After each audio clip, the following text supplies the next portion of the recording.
ஆண்டவராக இயேசு கிறிஸ்துவின் நாமத்தினால் இந்த புதிய வருடத்திலும் முதல் ஆராதனையிலே கலந்து கொள்ள கிருபை செய்ததற்காக தேவனுக்கும் வந்திருக்கிற ஒவ்வொரு பிள்ளைகளையும் நான் வாழ்த்தி வரவேற்கிறேன். அப்படியே நாங்கள் இந்த வருடத்திலே முதலாவதாக தொடர்ந்து இந்த வருடத்தின் வாக்கு தத்துவத்தை ஆண்டவர் நமக்கு தந்திருக்கிறாரு. நீதிமொழிகள் 28வது அதிகாரத்திலிருந்து ஆண்டவர் நமக்கு சபைக்கு வாக்கு தத்தங்களை தந்திருக்கிறார். கர்த்தரை நம்புகிறவனோ செழிப்பான். எத்தனை பேர் ஆமேன்னு சொல்றீங்க?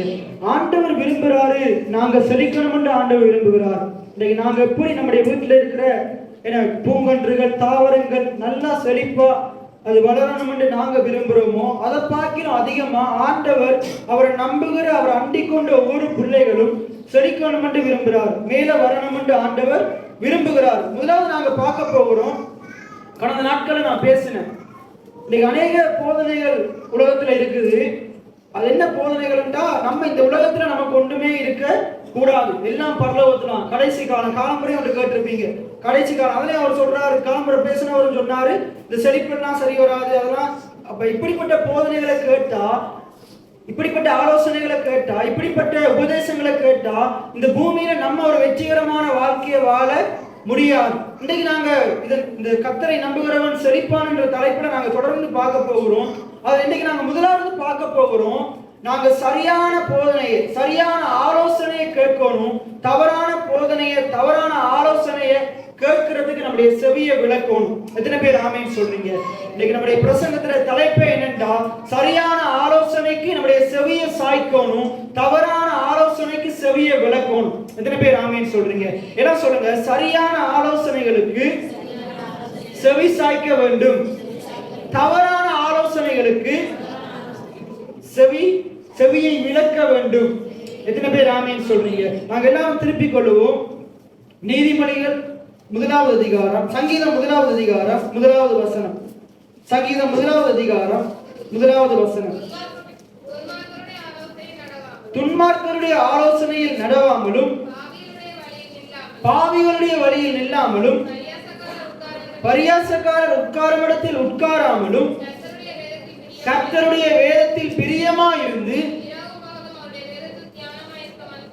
இரவும் பகலும் அவருடைய வேதத்தில் தியானமாயிருக்கிற மனுஷன் பாக்கியவான். அவன் நீர்க்கால்கள் ஓரமாய் நடப்பட்டு தன் காலத்தில் தன் கனியை தந்து இலையுதிராதிருக்கிற மரத்தை போல இருப்பான். அவன் செய்கிறது எல்லாம் வாய்க்கும். துன்மார்க்கரோ அப்படி இராமல் காற்று பறக்கடிக்கும் பதரை போல் இருக்கிறார்கள். ஆகையால் துன்மார்க்கர் நியாய தீர்ப்பிலும் பாவிகள் நீதிமான்களின் சபையிலும் நிலை நிற்பதில்லை. கர்த்தர் நீதிமான்களின் வழியை அறிந்திருக்கிறார், துன்மார்க்கரின் வழியோ அழியும். எத்தனை பேர் ஆமேன்னு சொல்றீங்க? வேதம் சொல்லுது பாருங்க, கர்த்தர் நீதிமான்களின் வழியை அறிந்திருக்கிறார். நீதிமான் கீழே போகவே மாட்டான், அவன் குறுகாமல் பெருகுவான் என்று ஆண்டவர் அறிந்திருக்கிறார். எத்தனை பேர் ஆமேன்னு சொல்றீங்க? நீங்களும் நானும் பாவிகள் அல்ல, துன்மார்க்கர் அல்ல, நாங்க நீதிமான்களா இருக்கிறோம். நாங்க நீதிமான்களா இருக்கிறோம். என்ன சொல்லுங்க? நான் நீதிமானா இருக்கிறேன், கர்த்தரை நம்புகிற நான் நீதிமானா இருக்கிறேன். எத்தனை பேர் ஆமேன்னு சொல்றீங்க? அதை மாத்திரம் நான் ஒரு 4 வசனம் காட்ட போறேன். நாங்க நீதிமான்ன்றதுக்கு ஆதாரமாக ஒரு 4 வசனத்தை ரோமர் புஸ்தகம் 3வது அதிகாரத்திலிருந்து நான் காட்ட போறேன். நான் திருப்பிக் கொள்வோம். ரோமர் 3வது அதிகாரம் 23வது வசனம் தொடக்கம் வாசிப்போம்.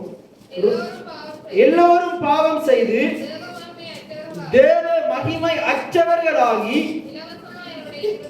இலவசமாய் அவருடைய கிருபையினாலே கிறிஸ்து இயேசுவில் உள்ள மீட்பை கொண்டு நீதிமான்களாக்கப்படுகிறார்கள். ஒரு நாள் நாங்க எப்படி இருந்தோமா? நாங்க எல்லாரும் பாவிகளா இருந்தோமா? நாங்க எல்லாரும் அடிமைகளா இருந்தோமா? நாங்க எல்லாரும் தேவனுக்கு முன்னுக்கு நிக்கிற தகுதி அற்றவர்களா இருந்தோம்.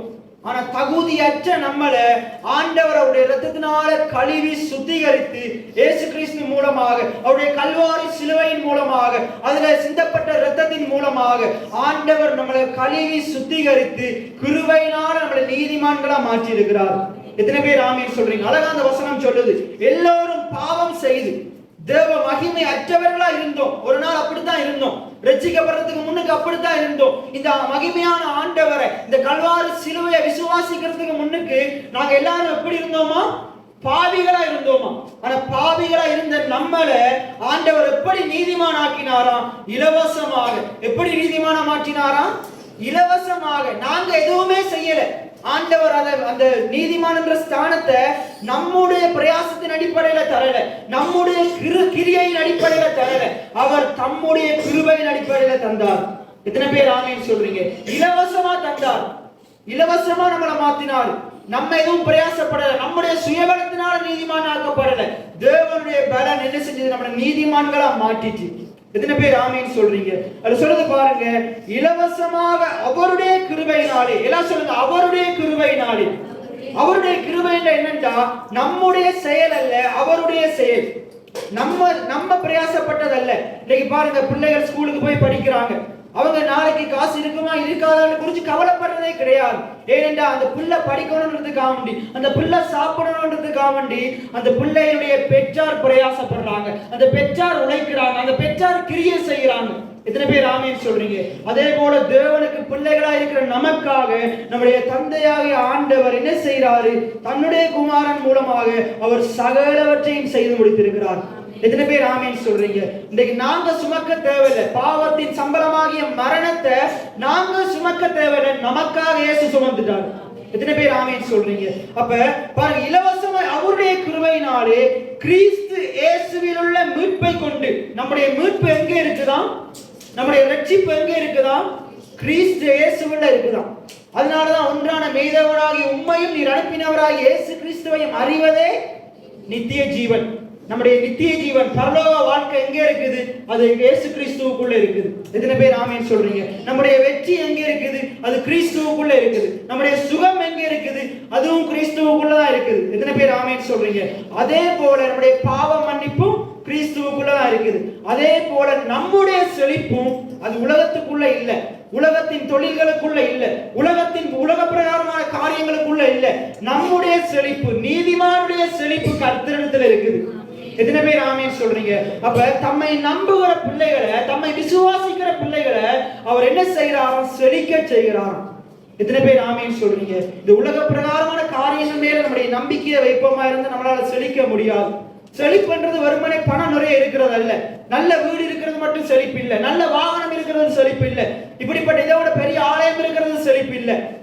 எல்லாம் இருந்தும் ஆண்டவராக இயேசு கிறிஸ்து உள்ளத்துல இல்லாட்டி, அவரை விசுவாசிக்கலாட்டி அது மெய்யான செழிப்பே இல்லை. ஆனா ஒன்றுமே இருந்தாலும் இல்லாட்டாலும் இயேசுவை விசுவாசிக்கிறவன் செழிக்காம இருக்கவே முடியாது. எத்தனை பேர் ஆமென் சொல்றீங்க? இன்னைக்கு ஒருவேளை இதுல இருக்கிற உங்களுடைய வாழ்க்கையில இன்னைக்கு ஒன்றுமே இல்லாம இருக்கலாம். ஏன்னா சாதாரணமான ஒரு தொழில் இருக்கலாம், சாதாரணமான ஒரு சின்ன வீடு இருக்கலாம், மிச்ச பெரிய ஒரு காரியம் இல்லாம உலக பிரகாரமாக பெரிய ஐஸ்வர்யவான்கள் இருக்கிற ஒன்றுமே உங்கள்ட்ட இல்லாம இருக்கலாம். ஆனா உங்களுக்குள்ள இயேசு இருப்பாரா இருந்தா நன்மையும் கிருபையும் உங்களை தேடி வரும். எத்தனை பேர் ஆமென் சொல்றீங்க? நீங்க செழிப்பை தேடி ஓட தேவையில்ல, ஆண்டவர் உங்களை செழிக்க செய்ய வல்லவரா இருக்கிறார். எத்தனை பேர் ஆமென் சொல்றீங்க? அப்ப இதுல முதலாவது சொல்றது பாருங்க, இலவசமாக அவருடைய கிருபையினாலே கிறிஸ்து இயேசுவில் உள்ள மீட்பை கொண்டு நீதிமான்கள் ஆக்கப்படுகிறார்கள். எல்லாம் சொல்லுங்க, நான் இலவசமாக கிருபையினாலே கிறிஸ்து இயேசுவில் உள்ள மீட்பை கொண்டு நீதிமானாக்கப்பட்டிருக்கிறேன். நீதிமானாக்கப்பட்டிருக்கிறேன். என்னை நீதிமானாக்கினவர் நான் ஆராதிக்கிற தேவனாய் இருக்கிறாரு. எத்தனை பேர் ஆமென் சொல்றீங்க? நாங்க நம்மள நீதிமானாக்கல. லூக்கா 18வது அதிகாரத்துல நாங்க வாசிக்கிறோம், 2 பேர் ஜெபம் பண்றதுக்கு வர்றாங்க. ஒன்று ஆயக்காரன், ஒன்று பரிசேயன். பரிசேயன் ஜெபம் பண்றதையும் பார்க்கிறோம், ஆனா ஆயக்காரன் ஜெபம் பண்றதையும் பார்க்கிறோம். ஆண்டவர் சொல்றாரு, இந்த பரிசேயன் அல்ல, இந்த ஆயக்காரனை நீதிமானாக்க இருக்கிறார். எத்தனை பேர் ஆமென் சொல்றீங்க? இவனுடைய ஜெபமே கேட்கப்பட்டது, இவனுடைய ஜெபமே கேட்கப்பட்டது சொல்றாரு. அவன் என்ன செஞ்சான்? ஆண்டவருடைய கிருபைக்காக ஏங்கினான். யார் யாரெல்லாம் ஆண்டவருடைய கிருபையை நம்பி வாழ்றீங்களோ, தன்னுடைய பலத்தை தன்னுடைய பிரயாசத்தை நம்பி வாழாம கர்த்தரை நம்பி வாழ்றாங்களோ, அவங்க எல்லாம் தேவனால் நீதிமானாக்கப்பட்டவங்களா இருக்கிறாங்க, தேவனுடைய நீதியை பெற்றவங்களா இருக்கிறாங்க. எத்தனை பேர் ஆமென் சொல்றீங்க? இது முதலாவது வசனமா இருக்குது. இன்னொரு வசனத்தை நாங்க பார்ப்போம். 25வது வசனத்தை வாசிங்க.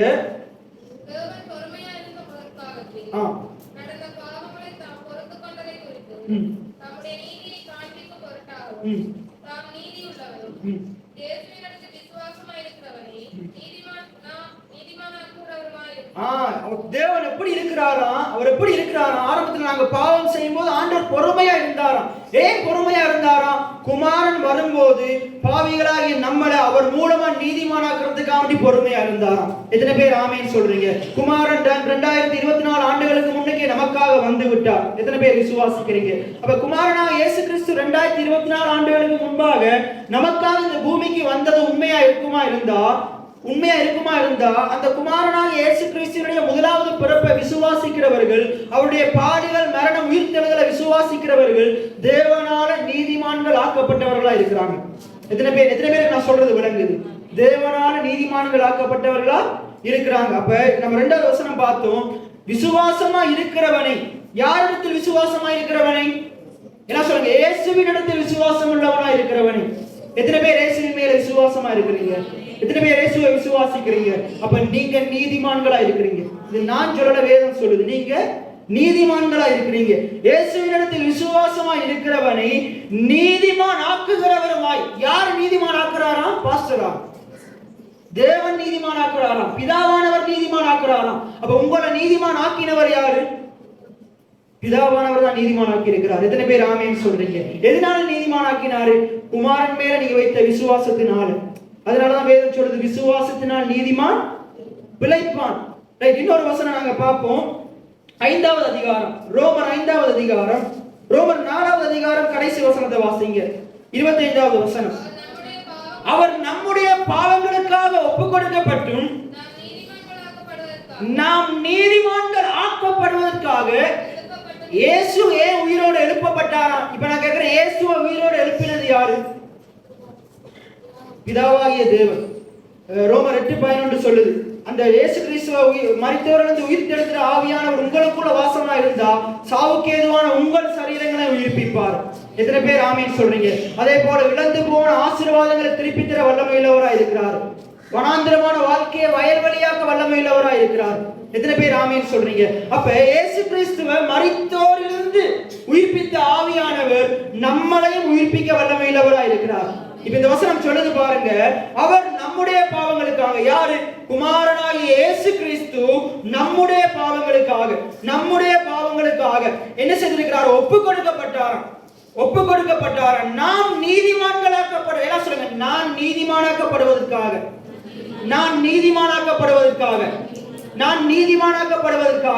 பாவியாகிய நான் நீதிமானாக்கப்படுவதற்காக, என்ன சொல்லுங்க? பாவியாகிய நான் நீதிமானாக்கப்படுவதற்காக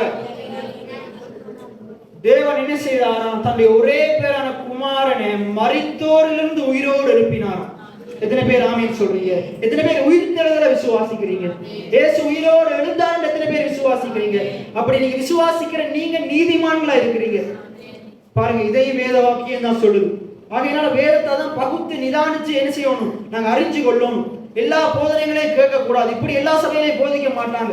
கடந்த காலத்துல நம்மளை பாவின்னு சொல்லி பாவத்திலேயே வாழ வச்சுட்டாங்க. எப்படிப்பட்ட போதனையை கேட்டா ஜனங்கள் பாவம் செய்து கொண்டே இருப்பாங்க. பைபிள் சொல்லுது, மகா சபையிலே நீதியை பிரசங்கிக்க வேண்டும் என்று வேதம் சொல்லுது. மகா சபையிலே எழுந்து நீதியை பிரசங்கிங்கள் அப்படின்னு தான் வேத வசனம் சொல்லுது. இயேசு இந்த உலகத்துல என்னத்தை பிரசங்கிச்சார்? நீதியை தான் பிரசங்கிச்சார். இதுலயும் போதிக்கப்படுது பாருங்க. பவுலும் போதிக்கிறார் பாருங்க.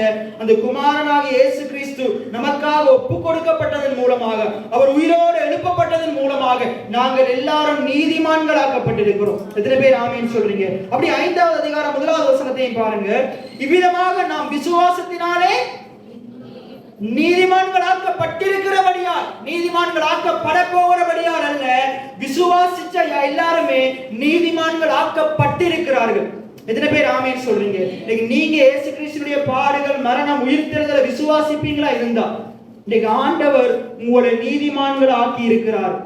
ஆக்க போறார், இல்ல நீதிமான்களா ஆக்கி இருக்கிறார். எத்தனை பேர் ஆமீன் சொல்றீங்க? சரி, தொடர்ந்து பாருங்க. நம்முடைய கர்த்தராகிய இயேசு கிறிஸ்து மூலமாய் தேவனிடத்தில் சமாதானம் பெற்றிருக்கிறோம். அப்படியே நீங்க வாங்க 8வது வசனத்தை வாசிங்க.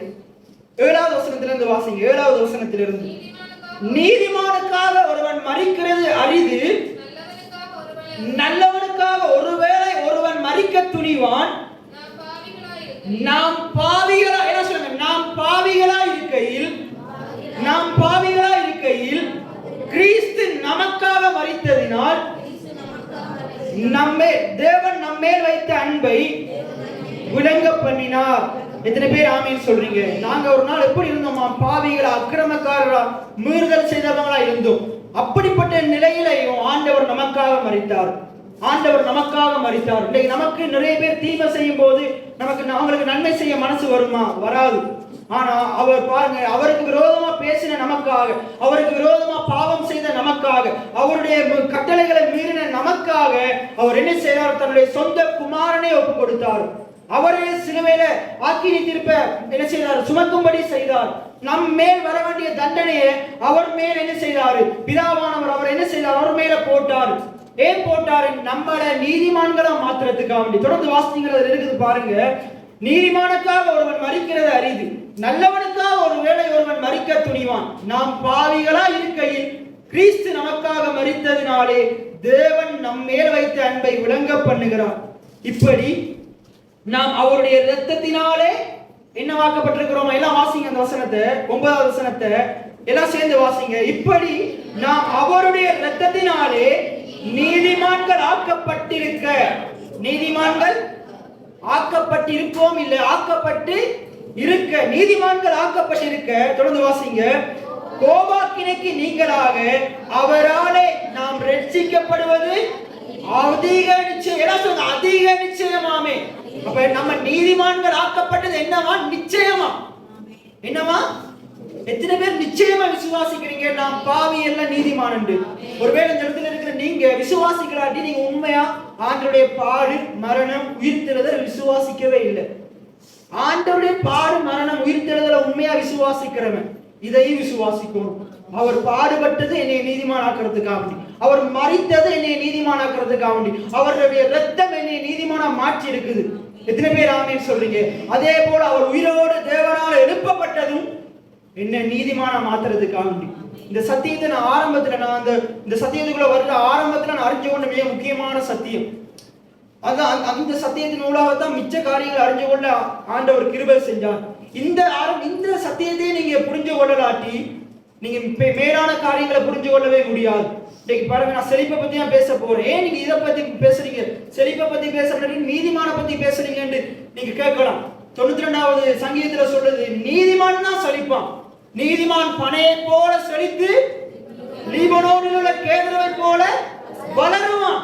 துன்மார்க்கன் செழிக்க மாட்டான். துன்மார்க்கனுடைய ஆஸ்தியோ அழியும் என்று வேதவசனம் சொல்லுது. நீதிமான் செழிப்பான் என்று வேதவசனம் சொல்லுது. அப்ப நான் நீதிமான் என்ற அறிவு நமக்கு இல்லாட்டி நம்மளால செழிக்கவே முடியாது. என் ஜனங்கள் அறிவில்லாமையினால் சங்காரமாகிறார்கள். நீதிமொழிகள் 1வது அதிகாரத்தில் இருக்குது. என் ஜனங்கள் அறிவை வெறுத்தார்கள், கர்த்தருக்கு பயப்படுதலை தெரிந்து கொள்ளாமல் போனார்கள். நிறைய பேருக்கு அந்த பிரசங்கம் கேட்கறதுன்னா பிடிக்கவே பிடிக்காது, அது விருப்பமே இல்லை. இன்னைக்கு நம்ம பார்க்க போகிறோம் ஆலோசனையை பத்தி வேகமா சில காரியங்களை பார்க்க போகிறோம். அப்ப இந்த வசனங்கள் மூலமா நமக்கு என்ன தெரியுது? ஆண்டவர் நம்மளை நீதிமான்களா மாற்றி இருக்கிறார். இன்னொரு வசனத்தையும் பார்ப்போம். 19வது வசனத்தை வாசிங்க. 19வது வசனம். அன்றி ஒரே மனுஷனுடைய கீழ்ப்படியாமையினாலே அநேகர் பாவிகள் ஆக்கப்பட்டது போல ஒருவருடைய கீழ்ப்படிதலினாலே அநேகர் நீதிமான்களாக்கப்படுவார்கள். முதல் பார்த்தோம், இயேசுவை பிதாவானவர் உயிரோடு எழுப்பினதுனால நாங்க நீதிமான்களாக்கப்பட்டோம். புறவு பார்த்தோம், அவருடைய இரத்தத்தினால நீதிமான்களாக்கப்பட்டோம். புறவு பார்த்தோம், இயேசுவை விசுவாசிக்கிறதுனால நீதிமான்களாக்கப்பட்டோம். எத்தனை பேருக்கு விளங்கிச்சு? எத்தனை பேர் ஆமென் சொல்றீங்க? இப்ப என்ன பார்க்கிறோம்? ஆதாம் கீழ்ப்படியாததுனால எல்லாரும் பாவிகளாக்கப்பட்டாங்க. எல்லாம் சொல்லுங்க, ஆதாம் கீழ்ப்படியாததுனால எல்லாரும் பாவிகளாக்கப்பட்டாங்க. இயேசு கீழ்ப்படிந்ததுனால எல்லாரும் நீதிமான்களாக்கப்பட்டாங்க. எத்தனை பேர் ஆமென் சொல்றீங்க? அவருடைய கீழ்ப்படிதல் உங்களை என்னை நீதிமானா மாட்டிச்சு. எல்லாம் சொல்லுங்க, அவருடைய கீழ்ப்படிதல் என்னை நீதிமானா மாட்டிச்சு. என்னுடைய பாவங்களால் என்னை சுத்திகரித்தது. எத்தனை பேர் ஆமென் சொல்றீங்க? எத்தனை பேர் ஆமென் சொல்றீங்க? இந்த வசனங்கள் நீங்க இன்னும் ஆழமா தியானிக்கும். என்ன இதுல நீங்க உறுதியா இருக்கும். அத சொல்றாரு, நிச்சயமாமைன்னு சொல்றாரு. நீதிமான்கள் ஆக்கப்பட்டது நிச்சயம். அதே போல முழுமையா ரட்சிக்கப்படுவது நிச்சயமா இருக்கு. எத்தனை பேர் ஆமென் சொல்றீங்க? அந்த விசுவாசமானது நம்பப்படுகிறவைகளின் உறுதியும் காணப்படாதவைகளின். நீங்க கேட்கலாம், என்னுடைய வாழ்க்கையில தான் பாவம் இருக்குது, நான் சரீரத்துல பாவம் செஞ்சு கொண்டிருக்கிறேன், அது கண்ணால பார்க்கணும் தானே, நான் செய்யற பாவம் எனக்கே தெரியுது, காணப்படுகிறவைகளை அல்ல, காணப்படுகிற பாவத்தை அல்ல, காணப்படாத தேவனுடைய நீதியை நோக்கி இருக்கிற உங்களுக்கு உங்களுடைய சரீரத்தில் நீங்க செய்கிற பாவங்கள் அதிசீக்கிரமா நீங்கும். எத்தனை பேர் ஆமீன் சொல்றீங்க? நீங்க சரீரத்தில் செய்கிற காரியத்தின் மேல உங்களுடைய கவனத்தை வைக்க மட்டும் நீங்க அந்த பாவத்தை செஞ்சு கொண்டேதான் இருக்க போறீங்க. எப்ப நீங்க இயேசு கிறிஸ்துவின் மேல உங்களுடைய கண்ணை வைக்கிறீங்களோ, எப்ப நீங்க ஆவியில நான் நீதிமானாக்கப்பட்டிருக்கிறேன் என்று உணர்றீங்களோ, அப்ப சரீரத்தின் இச்சைகளை மேற்கொள்ள முடியும். எத்தனை பேர் ஆமீன் சொல்றீங்க? இது நிறைய பேருக்கு புரியலன்னு எனக்கு தெரியுது. நீங்க வேதத்தை, ரோமர் புத்தகம், கலாத்தியர் புத்தகத்தை நீங்க திருப்பி திருப்பி வாசிக்கணும். நான் நீதிமான் என்ற அந்த சத்தியம் எங்கெங்கெல்லாம் இருக்குதோ நீங்க வேதத்தை வாசிக்கணும். இரவும் பகலும் ஆண்டுடைய வேத வசனத்தில் தியானமா இருக்கிற மனுஷன் தான் இப்படிப்பட்ட சத்தியங்களை அறிந்து கொள்ள முடியும். அவன் தான் ஆசீர்வதிக்கப்பட முடியும். அவன் தான் செழிப்பை பெற்றுக்கொள்ள முடியும். ஆகையினால் உங்களுக்கு சொல்ற ஆலோசனை என்னண்டா, இந்த வருஷம் சரி கலாத்தியர், ரோமர் புஸ்தகங்களை முழுமையா படிச்சிருங்க. என்ன செஞ்சாச்சு, எவ்வளவு உங்களுக்கு பிஸியா இருக்கலாம், எவ்வளவு வேலையா இருக்கலாம், இந்த புஸ்தகங்களை நீங்க இருந்து படிங்க. புலங்களாட்டியும் திருப்பி முதலாவது கலாத்தியரை படிச்சுட்டு பிறகு ரோமரை படிங்க, பிறகு கொரிந்தியரை படிங்க, கொலோசியரை படிங்க, எபேசியரை படிங்க. இந்த புத்தகங்களை படித்து இந்த சத்தியங்களை அறிஞ்சு கொள்ளுங்க. கிறிஸ்துவுக்குள் என்று வரும்போது அதை மார்க் பண்ணி படிங்க. நீதிமான் என்று வரும்போது மார்க் பண்ணி படிங்க. இதுல பாருங்க, இயேசு கீழ்ப்படிந்ததுனால இயேசுவை விசுவாசிக்கிறவங்க நீதிமான்களா இருக்கிறாங்க. எத்தனை பேர் ஆமேன்னு சொல்றீங்க? எத்தனை பேர் இயேசுவை விசுவாசிக்கிறீங்க? பாருங்க, இன்னைக்கு இதுக்கு உலகத்துக்காக உங்களுக்கு ஒரு உதாரணம் சொல்றேன். நீங்க இங்க இருந்து வவுனியாவுக்கோ இல்லை அந்த பாலத்துக்கு வெளியே போறீங்க, பாலத்துக்கு வெளியே போறீங்க, நீங்க பஸ்ல போறீங்க. இப்ப நீங்க உங்களுடைய நம்பிக்கை முழுவதும் யார் மேல இருக்குது? இந்த பஸ்காரர் மேலதான் இருக்குது. இவர் எங்கேயும் என்ன செஞ்சிட மாட்டார், விழுத்திராம என்னைய கொண்டு போய் சேர்த்துருவாருன்னு ஒரு நம்பிக்கை. அப்ப நீங்க என்ன செய்றீங்க? பாலத்துக்கிட்ட போகும்போது பஸ்காரனை நிப்பாட்ட சொல்லிட்டு நான் பாலத்தை ஆட்டி பார்த்துட்டு வர்றேன், பாலம் உறுதியா இருந்தா நான் பஸ்ல வர்றேன்னா சொல்றீங்க. உங்களுடைய நம்பிக்கையை முழுமையா அவர் மேல வைக்கிறீங்க. அவர் சொல்றாரு நான் கொண்டு போய் சேர்ப்பேன்னு சொல்றாரு. அப்ப நீங்க என்ன செய்றீங்க? அவருடைய வார்த்தைக்கு கீழ்ப்படிஞ்சு நம்பி உள்ள பயப்படாம அச்சப்படாம உறுதியா இருக்கிறீங்க. அவர் கொண்டு போய் சேர்க்கிறார். இப்ப ஒருவேளை சில பேர் இல்ல உன்னைய நம்பி எல்லாம் என்னால வர முடியாது, நீ போ, முதலாவது போ, நான் நடந்து வர்றேன்னு சொல்லிட்டு போனா அது இவனுடைய முட்டாள்தனம். ஒன்று என்ன செய்யணும்? முழுமையா நம்பிக்கையை வைக்கணும். இந்த உலக பிரகாரமான இப்படிப்பட்ட ஆட்கள் மேல வைக்கிற நம்பிக்கையை காட்டிலும் நாங்க நம்மளை படைத்த ஆண்டவர் மேல நம்பிக்கையை வைக்கும் போது ஒரு நாளும் அவர் நம்மளை கீழே விடவே மாட்டார். எத்தனை பேர் ஆமேன்னு சொல்றீங்க? நம்முடைய ஜீவன் அழிவுக்கு மீட்கிறவர் தான் ஆண்டவர். நம்முடைய ஜீவனை அழிக்கிறவர் ஆண்டவர் அல்ல. உண்மையான ஆண்டவர் நம்முடைய உயிரை எடுக்கிறவர் அல்ல, நமக்காக உயிரை கொடுத்தவரா இருக்கிறார். எத்தனை பேர் ஆமேன்னு சொல்றீங்க? அப்ப எத்தனை பேருக்கு இப்ப ஒரு 4-5 வசனம் காட்டுனேன். என்னது? நாங்க அவருடைய இரத்தத்தினாலே நீதிமான்களா இருக்கிறோம், அவருடைய கீழ்ப்படுதனாலே நீதிமான்களா இருக்கிறோம். எத்தனை பேர் ஆமேன்னு சொல்றீங்க?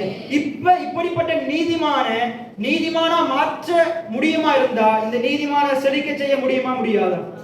அந்த தேவனால நம்மளை நீதிமான மாற்ற முடியுமா இருந்தா நம்மளை செழிக்க செய்ய முடியுமா? முடியாதா? எத்தனை பேர் ஆமேன்னு சொல்றீங்க?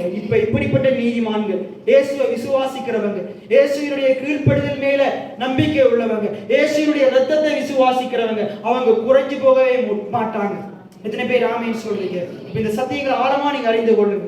நான் நீதிமான் என்ற அந்த சத்தியத்துல உறுதியா நீங்க இருக்கணும். ஒருவேளை இன்னும் சந்தேகமா இருக்க மாதிரி தான் நிறைய பிரசங்கங்களை போட்டு கேளுங்க. எப்படி? தவறான பிரசங்கங்களை அல்ல, தவறான ஆலோசனைகளை அல்ல, சரியான ஆலோசனைகளை போட்டு கேளுங்க. இப்ப நாங்க சங்கீதம் 1வது அதிகாரத்துக்கு வருவோம். வேகமா சில காரியங்களை பார்க்க போகிறோம். அதுல சொல்லுது பாருங்க, துன்மார்க்கனுடைய ஆலோசனையில் நடவாமலும். இன்னைக்கு நிறைய பேர் என்ன செய்யறாங்க? ஏன் செழிப்படையாம இருக்கிறாங்கன்றா அவங்க என்ன செய்யறாங்க? ஆண்டவருடைய போதனைகளை கேட்காம, சரியான போதனைகளை கேட்காம தவறான போதனைகளை கேட்டுக்கொண்டிருக்கிறாங்க. சில பேர் போதனைகளை கேட்கிறதே கிடையாது. நண்பர் சொல்றதை கேட்பாங்க, மற்ற உறவினர்கள் சொல்ற தவறான ஆலோசனையை கேட்பாங்க, துன்மார்க்கமான ஆலோசனையை கேட்பாங்க. ஆனா போதகர் சொல்லை கேளாமல் போனேன் என்று வேதத்தில் எழுதியிருக்கிற மாதிரி ஆண்டவருடைய போதகர் மூலமா ஆண்டவர் பேசுகிற வார்த்தை ஆலோசனைகளை கேட்கிறதே கிடையாது. சங்கீதத்தில் சொல்லப்படுது, நீதிபதிகள் எல்லாம் சொல்லப்படுது, ஆலோசனை இல்லாத இடங்களிலே ஜனங்கள் சீர்கட்டு போவார்கள். என் ஜனங்கள் ஆலோசனையை வெறுத்தார்கள், கர்த்தருக்கு பயப்படுதலை தெரிந்து கொள்ளாமல் இருக்கிறார்கள் என்று வேத வசனம் சொல்லுது. பாருங்க, நாங்க சில ஆலோசனைகளை பத்தி சில வார்த்தைகளை நாங்க பார்க்க போகிறோம். சங்கீதம் 16வது அதிகாரம் 7வது வசனம். சங்கீதம் 16வது அதிகாரம் 7வது வசனம். எனக்கு ஆலோசனை தந்த கர்த்தரை துதிப்பேன், காலங்களில் என் உள்ளந்தரியங்கள் என்னை. பாருங்க, அவர் சொல்றார் பாருங்க, எனக்கு ஆலோசனை தந்த என் கர்த்தரை. எத்தனை பேர் ஆமேன்னு சொல்றீங்க? நம்முடைய ஆண்டவர் ஆலோசனை கர்த்தரா இருக்கிறார். எத்தனை பேர் ஆமீன் சொல்றீங்க? அவர் தம்முடைய ஊழியக்காரர் மூலமா பிரசங்கிக்கும் போதும் தம்முடைய வார்த்தையை நீங்க படிக்கும் போதும் அவர் என்ன செய்யறார்? அந்த வார்த்தையின் ஊடாக, அந்த நல்ல நல்ல பிரசங்கங்களின் ஊடாக அவர் நமக்கு ஆலோசனை சொல்லுகிறார். எத்தனை பேர் ஆமீன் சொல்றீங்க? சங்கீதம் 32வது அதிகாரம் 8வது வசனம், நான் உனக்கு போதித்து நீ நடக்க வேண்டிய வழியை உனக்கு காட்டுவேன், உன்மேல் கண்களை வைத்து உனக்கு ஆலோசனை சொல்லுவேன். ஆண்டவர் நம் கடந்த காலத்துல பார்த்தோம், ஆண்டவர் காட்டுகிற வழியில போனா நமக்கான நன்மை ஆயத்தமாக்கப்பட்டிருக்குது. எத்தனை பேர் ஆமீன் சொல்றீங்க? அதே போல ஆண்டவர் காட்டுகிற பாதையில போவீங்களா இருந்தா உங்களுடைய வாழ்க்கையில நீங்க செழிக்க வேண்டிய அந்த செழிப்புக்கான ஆதாரம் அங்க வைக்கப்பட்டிருக்கிறது. எத்தனை பேர் ஆமீன் சொல்றீங்க? அந்த ஆலோசனை, கர்த்தருடைய ஆலோசனையை கேளுங்க. அந்த நல்ல ஆலோசனை மூலமா செழிப்படைங்க.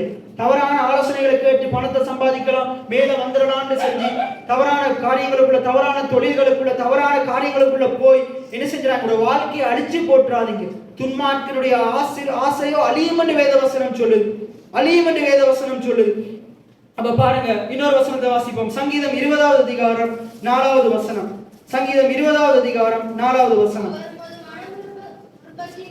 அவர் உமது மன விருப்பத்தின்படி உமக்கு தந்தருளி ஆலோசனை எல்லாம் என்ன செய்வார்? அவர் ஆலோசனையை சொல்லிட்டாரா இருந்தா அதை அவர் நிறைவேற்றி முடிக்க வல்லமையுள்ளவரா இருக்கிறார்.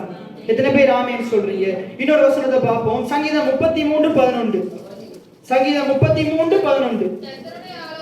கர்த்தருடைய ஆலோசனை நித்திய காலமாகவும் அவருடைய இருதயத்தின் நினைவுகள் தலைமுறை தலைமுறையாகவும். அவர் ஆலோசனை கர்த்தரா இருக்கிறார். அவருடைய ஆலோசனை எப்பயும் மாற்ற மாட்டார். அவர் சொல்லுகிற ஆலோசனையில நம்ம கேட்டு நடப்போமா இருந்தா நிச்சயமா நாங்க குறைவடைவதே கிடையாது.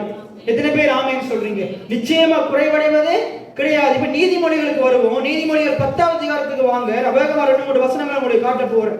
நீதிமொழிகள் 10வது அதிகாரம் 3வது வசனத்தை முதலாவது வாசிங்க. கர்த்தர் நீதிமான்களை பசியினால் வருந்த விடார், துன்மார்க்கருடைய பொருள்களையோ நீதிமான்களுடைய பொருள்களை அகற்றுவாரா? அகற்ற மாட்டார். துன்மார்க்கருடைய பொருள்கள் என்ன செய்யும்? அழிஞ்சு போயிடும், இல்லாம போயிடும். ஆனா நீதிமானுடைய வீட்டில நல்ல அருமையும் இனிமையான பொருட்களினால நீதிமானுடைய வீடு நிறைந்திருக்கும். எத்தனை பேர் ஆமீன் சொல்றீங்க? எத்தனை பேர் ஆமீன் சொல்றீங்க? இது வேத வசனம் இதெல்லாம் சொல்லுது. இப்படிப்பட்ட வார்த்தைகள் எடுத்து வாயில வச்சு பேசுவோம். இதுதான் வாக்குத்தத்தம். இதுதான் வாக்குத்தத்தங்களா இருக்குது. அடுத்த வசனத்தை பாருங்க. சோம்பற்கையால் வேலை செய்கிறவன் செழிப்பாவான். அப்படியா சொல்லுது? சோம்பேறி தான் ஏழையா இருப்பான், தரித்திரத்துல இருப்பான், ஒன்றுமில்லாம இருப்பான், வறுமையில் இருப்பான், வறண்ட நிலத்தில் இருக்கிறது போல இருப்பான். ஆனா அவனோட சுறுசுறுப்புள்ளவன் கையோ செல்வத்தை, சுறுசுறுப்பா இருக்கிறவன் எப்படி இருப்பான்? செழிப்பா இருப்பான். இன்னைக்கு நிறைய சபைகள்ல செழிப்பு தவறுன்னு சொல்லி சோம்பேறித்தனத்தை பிரசங்கம் பண்ணி கொண்டிருக்கிறாங்க. சோம்பேறித்தனத்தை அதையும் ஜனங்கள் வந்து ஆமே நல்ல கேட்டு நம்பி ஏமாந்து குறைவிலே வாழ்ந்து கொண்டிருக்கிறாங்க. என் ஜனங்கள் அறிவில்லாமையினால் சங்காரம் ஆகிறார். எது நல்லது எது தீயது என்ன செய்ய முடியல, உணர்ந்து கொள்ள முடியல. தவறான ஆலோசனைகளை, தவறான பிரசங்கங்களை கேட்டு ஒன்றுமில்லாம வாழ்ந்து கொண்டிருக்கிறாங்க. ஆண்டவர் சொல்றாரு, சத்தியத்தை அறிவீர்கள், சத்தியம் உங்களை விடுதலை ஆக்கும். போன வருஷ கடைசியில ஒரு 11வது மாசம் நினைக்கிறேன் இறுதி வாரத்துல என்னைய மன்னால இருக்கிற ஒரு பெரிய சேர்ச்சில என்னைய கூப்பிட்டு இருந்தாங்க. அங்க இருக்கிற எல்லா பாஸ்டர்களுக்கு 5 பாஸ்டர்கள் வந்து என்னோட கழிச்சாங்க. அவங்க சொன்னாங்க, உங்களுக்கு நாங்க இந்த சேர்ச்சை தர்றோம், நீங்க இங்க வந்துருங்க. நான் உடனே வந்து அப்பாட்ட சொன்னேன், இந்த சேர்ச்சை தாங்க, இந்த சேர்ச்சை நாங்க தர்றோம், நீங்க வந்து இதை செய்யுங்க. ஏன்னா இந்த சேர்ச்சை செய்யுங்க, எல்லாமே இருக்கு, உங்களுக்கு சம்பளம் தர்றோம், எல்லாமே தர்றோம், இந்த சேர்ச்சை நீங்க செய்யுங்க. ஆனா ஒன்றே ஒன்று தான் சொன்னாங்க, என்னது, இந்த செழிப்பை மட்டும் போதிக்க கூடாது, நாங்க விசுவாசிக்கவே மாட்டோம். நான் அப்படி சொல்லிட்டேன். அப்படிப்பட்ட இடத்துல நான் வரப்போறதே, ஆண்டவர் நீங்க ஊழியத்துக்கு அழைச்சதே இந்த குறைவின் மத்தியிலையும் இந்த வறண்ட நிலத்திலையும் ஆண்டவர் பெரிய வயல்வெளி ஆக்குவார் பிரசங்கம் பண்றதுக்காகத்தான். எத்தனை பேர் ஆமீன் சொல்றீங்க? குறைவுள்ள ஜனங்கள் மத்தியில் இப்படிப்பட்ட வார்த்தைகளின் மூலமா ஜனங்கள் ஆசீர்வதிக்கப்பட வேண்டும். எத்தனை பேர் ஆமீன் சொல்றீங்க? ஆண்டவர் நீங்க அழைத்தது இதற்காகத்தான். ஆகையினால நீங்க என்னதான் கூப்பிட்டாலும் என்னத்தை தந்தாலும் நான் வரப்போறதே. திருப்பி இங்க இந்த வருஷம் தொடக்கத்திலையும் கேட்டார், இந்த வருஷம் அவங்களுக்கு ஒரு பைபிள் ஸ்டடி இருக்குது, கண்டிக்கு வாங்கன்னு கூப்பிட்டார். இல்ல நான் எங்கேயும் வரப்போறது இல்ல. பாருங்க, ஆண்டவர் என்னைய கொண்டு செய்ய நினைச்சதை தடுக்கிறதுக்கு பிசாசு எவ்வளவு தீவிரமா இருக்கிறான். அப்ப எனக்கு ஒரே ஒரு காரியம் தெரியுது, ஆண்டவர் என் மூலமா காரியங்களை மாற்றி அமைக்க வல்லமையுள்ளவரா இருக்கிறார். எத்தனை பேர் ஆமீன் சொல்றீங்க? எத்தனை பேர் என்ன சதி திட்டம் போட்டாலும் கர்த்தர் சொன்ன வாக்குத்தத்தம் தான் நிறைவேறும். எத்தனை பேர் ஆமீன் சொல்றீங்க? எத்தனை பேர் ஆமீன் சொல்றீங்க? அப்ப இப்படிப்பட்ட சந்தர்ப்பத்துல உறுதியா இருக்கணும் பாருங்க. காசு வருதா, சபை கிடைக்குதான்னு நம்பி அதையெல்லாம் விட்டுட்டு போயிட கூடாது. அவருக்காக அனைத்தையும் இழந்தாலும் அது ஆண்டவர் எனக்கு மகிமையா மாற்றுவார். அதே போல அவருக்காக நீங்க என்னத்தையெல்லாம் இழக்கிறீங்களோ அது உங்களோட வாழ்க்கையில மகிமையா மாறும்.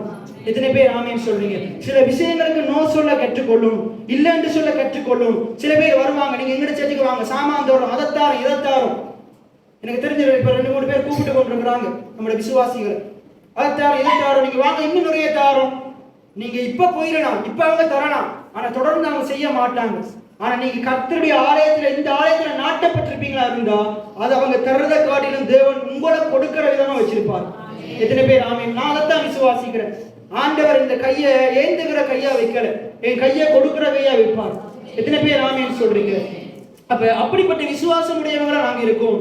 சோம்பற் கையால் வேலை செய்கிறவன் ஏழையாவான், சுறுசுறுப்புள்ளவன் கையோ செல்வத்தை உண்டாக்கும். செழிப்பு தவறென்று போதிக்கிற சபைகள் ஜனங்களுக்குள்ள சோம்பேறித்தனத்தை விதைக்குது. இதுதான் வேதவசனத்தின் சத்தியமா இருக்கு. ஆண்டவர் நீதிமான செழிக்க செய்வன் சொல்லி இருக்கிறார். எத்தனை பேர் ஆமீன் சொல்றீங்க? சரியான சத்தியத்தை கேளுங்க, சரியான ஆலோசனைகளை கேளுங்க, சரியான போதகர்களை, அவருடைய வார்த்தைகளை பின்பற்றுங்க. தவறான வார்த்தைகளை பின்பற்றி, போதகரை பின்பற்றி இருக்கிற காரியங்களையும் இழந்து போயிடாதீங்க. ஆண்டவர் எச்சரிக்கிறார். தொடர்ந்து பாருங்க, 6வது வசனத்தை பாருங்க. நீதிமானுடைய சிரசின் மேல் ஆசீர்வாதம் வந்துட்டு போயிடும், இல்லாம போயிடும். என்ன செய்யும்? நீதிமானுடைய சிரசின் மேல் ஆசீர்வாதம். எத்தனை பேர் விசுவாசிக்கிறீங்க?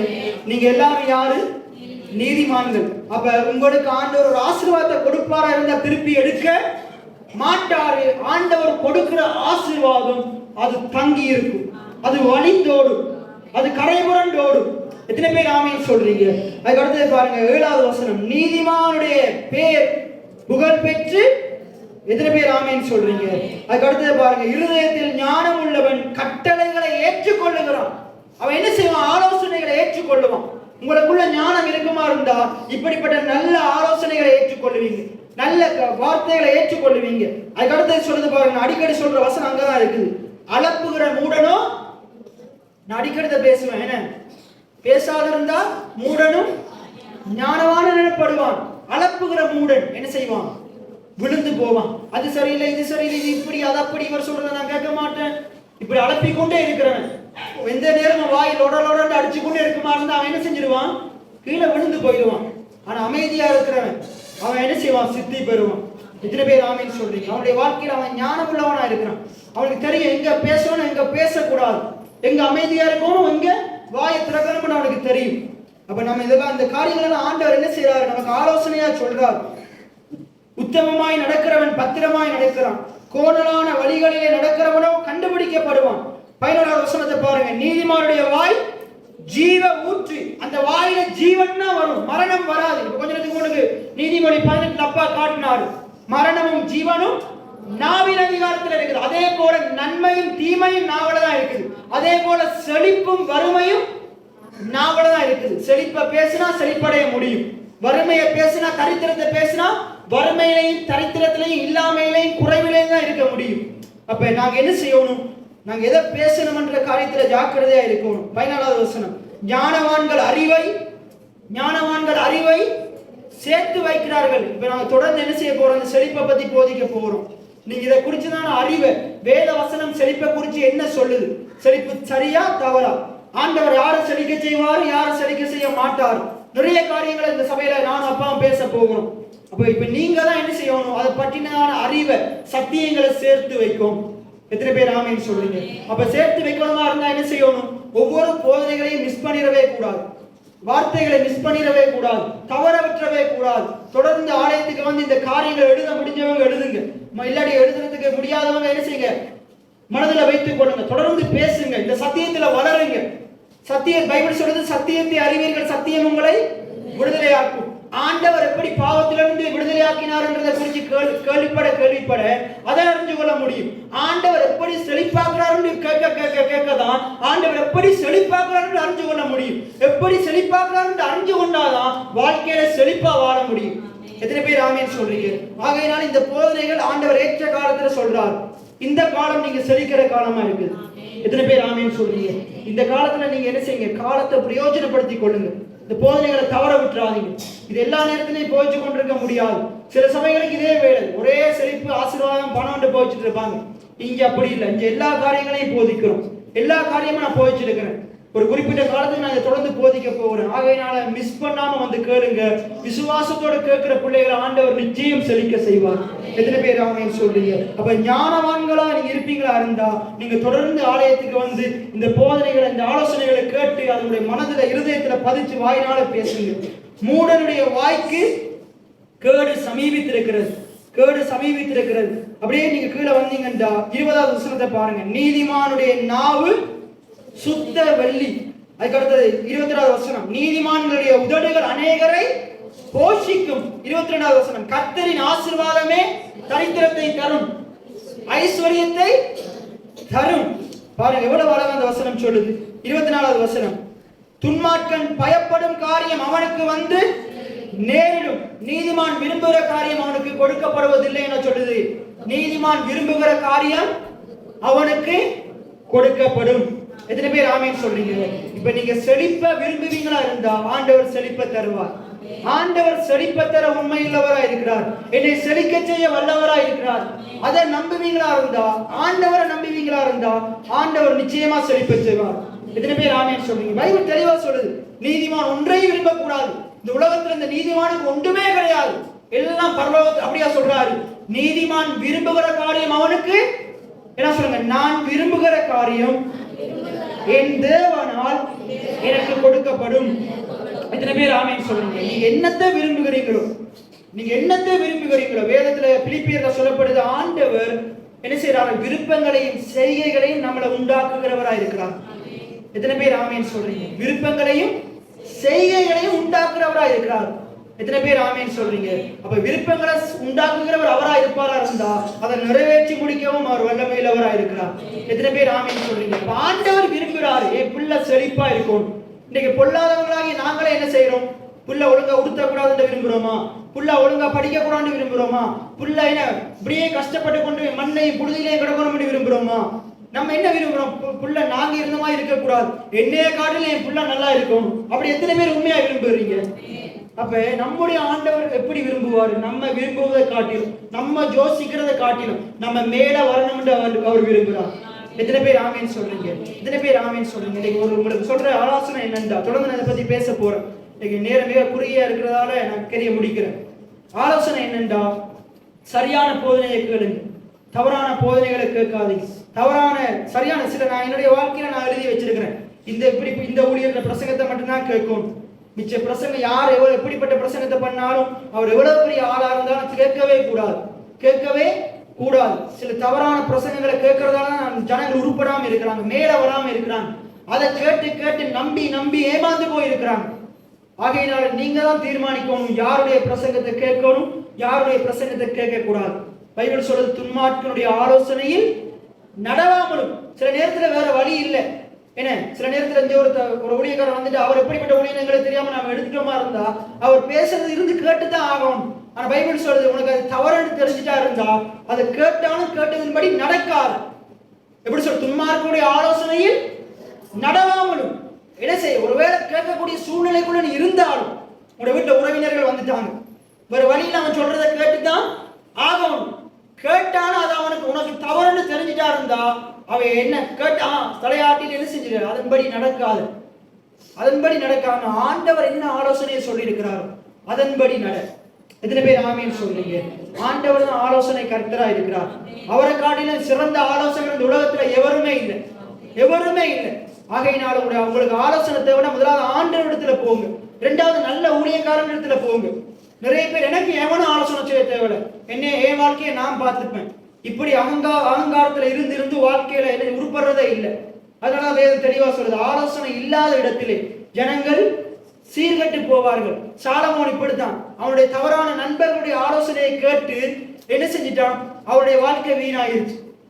அவனுடைய வாழ்க்கை, ரெகோபியாமுடைய வாழ்க்கையை வீணாயிருச்சு. அதுக்கப்புறம் அப்படியே ராஜ்யம் பிரியுது. அப்படியே அதுக்கப்புறம் ஜனங்கள் அடிமைத்தனத்துக்குள்ள திருப்பியும் போறாங்க. நல்ல ஆசீர்வாதமா தாவீதின் காலத்துல வந்து திருப்பி ஒன்றுமில்லாம போகிறாங்க. சரியான ஆலோசனையை கேட்கவே இல்லை. இன்னைக்கு சபையில இருக்கிற ஜனங்களும் அப்படித்தான். இன்னைக்கு உங்களுடைய வாழ்க்கையில நீங்க சற்று ஆராய்ந்து பாருங்க. ஆரம்பத்தில் இருந்த ஆசீர்வாதங்கள் உங்களோட வாழ்க்கையில இன்றைக்கு இல்லாம இருக்குமா இருந்தா, ஆரம்பத்தில் இருந்த நன்மைகள் இன்றைக்கு இல்லாம இருக்குமா இருந்தா, நீங்க யாரோ தவறான ஆக்களுடைய ஆலோசனையை கேட்டிருக்கிறீங்க. ஒன்று அதான் இருக்கும். இல்லாட்டி நீங்க போதகருடைய ஆலோசனையை கேட்காம இருந்திருப்பீங்க. சரியான ஊழியக்காரருடைய ஆலோசனையை கேட்காம இருந்திருப்பீங்க. இன்னைக்கு உங்களுடைய வாழ்க்கை இந்த வாரத்தின் இந்த வருடத்தின் முதலாவது கிழமை ஆண்டவர் பேசுகிறார். இந்த வருடத்தில் நீங்க ஒரு தீர்மானத்தை எடுக்கணும். ஆண்டவர் உங்களை செழிக்க செய்வார். அதுக்கு நீங்க செய்ய வேண்டிய காரியம் முதலாவது, நான் சரியான ஆலோசனைகளுக்கு என் செவியை சாய்க்கும், தவறான ஆலோசனைக்கு என் செவியை விளக்கணும். எத்தனை பேர் ஆமேன்னு சொல்றீங்க? தாவீது ராஜா யுத்த களத்துல நின்று கொண்டு அந்த சின்ன பையனா இருக்கும் போது தன்னுடைய அண்ணன்மாருக்கு அண்ணன்மாருக்கு சாப்பாடு கொடுக்க வர்றான். சாப்பாடு கொடுக்க வந்த அவன் என்ன செய்யறான்? சவுலினுடைய அந்த கோலியாத்தினுடைய தவறான ஆலோசனையே கேட்கல. அவனுடைய மூத்த அண்ணனாகிய அவருடைய தவறான ஆலோசனையே கேட்கல. அவன் சரியான ஆலோசனையை கேட்கிறான். எத்தனை பேர் ஆமேன்னு சொல்றீங்க? அவன் தவறான ஆலோசனைகளுக்கு தன் செவியை விளக்குறான். அது அழகா ஒரு வசனம் இருக்குது. நான் நிறைய நாள் பேசினேன் ஆரம்பத்துல, போன வருஷம் ஆரம்பத்துல. தாவீது என்ன செஞ்சானா, அவனுடைய அண்ணங்காரன் வந்து இவனை மனமடிவாக்கி கொண்டிருக்கிறான். இவனை குறிச்சு குறைவா பேசுறான். நீ வனாந்திரத்தில் உள்ள கொஞ்சம் ஆடுகளை அதை விட்டு நிஞ்ச 6 வருஷத்துல விட்டுட்டு வந்து கேட்கும் போது தாவீது என்ன செய்யறான் தெரியுமா? தன்னை அப்படியே திருப்பி கொள்றான். அந்த எலியாபின் இடத்திலிருந்து என்ன செய்யறான்? திருப்பி என்ன செய்யறான்? அந்த ஜனங்கள் சொல்றதை கேட்கிறான். ஜனங்கள் என்ன சொல்றாங்க? அந்த கோலியாத்தை கொல்றவனை ராஜா மிகவும் ஐஸ்வர்யவானாக்கி. எத்தனை பேர் ஆமேன்னு சொல்றீங்க? சரியான ஆலோசனையை கேட்டதால அவன் ஐஸ்வர்யவானா மாறினான். இவனு இந்த அண்ணன்காரன் சொல்றதை கேட்டு திருப்பி ஆடு மேய்க்க போயிருந்தா அரசனாய் இருக்கவும் முடியாது, ஐஸ்வர்யத்தை சுதந்திரித்திருக்கவும் முடியாது, சாலமோன் ஆலயத்தை கட்டுறதுக்கு ஐஸ்வர்யத்தை சேர்த்து வச்சிருக்கவும் முடியாது. எதுவுமே நடந்திருக்காது. ஆனா சரியான ஆலோசனைக்கு பக்கம் தன்னுடைய செவியை சாய்த்ததால இன்றைக்கு தாவீதின் வேறாகிய குமாரனாகிய இயேசு கிறிஸ்து உலகத்துக்குள்ள வந்து நம்மளை நீதிமான்களாக மாற்றி நீதிமானாகிய நம்மளை செழிக்க செய்கிறதுக்கு இப்படிப்பட்ட பிரசங்களை பண்ணி கொண்டிருக்கிறார். எத்தனை பேர் ஆமேன்னு சொல்றீங்க? எத்தனை பேர் ஆமேன்னு சொல்றீங்க? அந்த ஒரு தாவீதினுடைய சரியான கீழ்ப்படிதல், சரியான ஆலோசனைக்கு தன்னுடைய செவியை சாய்த்ததுனால இன்றைக்கு நாங்களெல்லாம் சபைகளுக்குள்ள இருக்கிறோம். எத்தனை பேர் ஆமேன்னு சொல்றீங்க? ஆகையினால நீங்க இந்த வருடத்துல என்ன செய்யணுமா இருந்தா, ஆண்டவருடைய சரியான ஆலோசனைகளை கேட்கும், சரியான போதனைகளை கேட்கும். தொடர்ந்து வாங்க, வார்த்தைகளை கேளுங்க. இப்ப நீங்க போவீங்க, நிறைய துன்மார்க்கர் வழியில வருவாங்க, நிறைய பேர் வருவாங்க, தவறான ஆலோசனைகளை சொல்லுவாங்க. அதுக்கு உங்களுடைய செவியை விளக்குங்க. நிச்சயமா ஆண்டவர் உங்களை செழிக்க செய்வார். நீங்க இலையுதிராது இருக்கிற மரத்தை போல் இருப்பீங்க. நீங்க செய்கிறது எல்லாவற்றையும் ஆண்டவர் வாய்க்க பண்ணுவார். எத்தனை பேர் விசுவாசிக்கிறீங்க? விசுவாசிக்கிறவங்க நிச்சயமா செழிப்பை சுதந்திரித்துக் கொள்வீங்க. அப்படியே நாங்க எல்லாரும் இழந்தவர்களாக திருவிழத்துக்கு போறதுக்கு முன்னுக்கு நாங்க ஒரு அழகான பாட்டை நாங்க பாட போகிறோம். ஆண்டவர் நம்மளை போதித்து நடத்துகிறவராய் இருக்கிறார். அப்படியே நாங்கள் எழுந்து நின்றவர்களாக நாங்கள் தியானித்த, நாங்கள் இன்றைக்கு கேட்ட ஆலோசனைகளை நம்முடைய மன கண்முன் கொண்டு வருவோம். ஆண்டவரே, நீங்க எனக்கு போதித்து நடத்துகிறவரா இருக்கிறீங்க. நீங்க சொல்லி இருக்கிறீங்க, சங்கீதம் 32:8 சொல்லி இருக்கிறீங்க, நான் உனக்கு போதித்து நீ நடக்க வேண்டிய வழியை உனக்கு காட்டுவேன் என்று சொல்லி இருக்கிறீங்க. ஆண்டவரே, நீ உங்களுடைய கண்கள் என் மேல் நோக்கமா இருக்கிறது. நீர் எனக்கு தொடர்ந்து ஆலோசனையை சொல்லிக் கொண்டிருக்கிறீங்க. அருமையான இந்த முதலாவது ஓய்வு நாளிலும் இந்த அருமையான வார்த்தையின் ஊடாக எனக்கு சொன்ன நல்ல ஆலோசனைக்காய் நன்றி செலுத்துகிறேன். நல்ல ஆலோசனைக்காய் நன்றி செலுத்துகிறேன். அப்பா, நான் இப்படிப்பட்ட நல்ல போதனைகளுக்கு, நல்ல ஆலோசனைகளுக்கு என்னுடைய செவியை சாய்க்க, மற்ற ஆலோசனைகளின் செவியை விளக்க எனக்கு உதவி செய்யுங்க ஆண்டவரே. எனக்கு உதவி செய்யுங்க ஆண்டவரே. போதித்து நடத்துகின்ற துணையாளரே, கண் வைத்து நடத்துகின்ற ஆலோசகரே, போதித்து நடத்துகின்ற துணையாளரே, கண் வைத்து நடத்துகின்ற ஆலோசகரே, வலப்பக்கம் சாய்ந்தாலும் இடப்பக்கம் சாய்ந்தாலும் நான், வலப்பக்கம் சாய்ந்தாலும் இடப்பக்கம் சாய்ந்தாலும் வழியிலே என்று நடத்துகிறீர். நான் வலப்பக்கம் சாய்ந்தாலும் இடப்பக்கம் சாய்ந்தாலும், வலப்பக்கம் சாய்ந்தாலும் இடப்பக்கம்